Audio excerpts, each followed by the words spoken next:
Jim, tumbukin mo Caballero Veloso.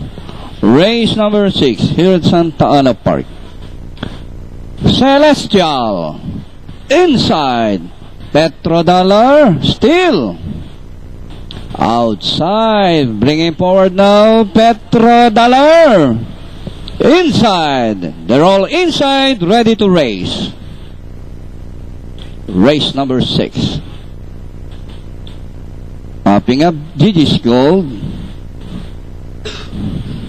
And the race is on. Gigi's Gold fast to begin, rushing up Celestial, running by the Red Ledger Card. Then comes Killager, rushing up Petrodollar, running by the Red Papillon Speed King, while entry number 1 Ace Maawain is the early trailer. And going along for the first turn, the lead is taken over now by Ledger Card. Ledger Card leads by some 5, followed by Celestial. Running in third is Gigi's Gold. Running in fourth by some 2 lengths Killager. Then here comes Petrodollar, rushing Speed King, and on the outside Maawain, working towards the back. Ledger Card by some 7 lengths, followed by Celestial, and running in third by some 3 lengths Gigi's Gold. Papillon moving up now to take fourth, and rushing up Speed King, number 4 Killager. Maawain also moving up, while Petrodollar is now running at the tail of the field,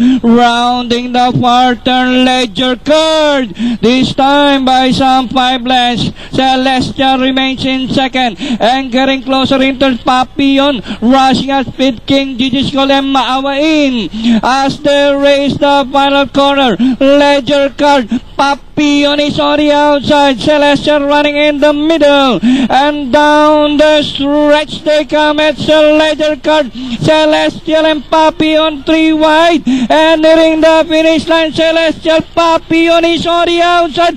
Papillon moves up, and finally Papillon, Celestial, Ledger Card, Maawain, Speed King, Gigi's Gold, Petrodollar, and Killager comes last.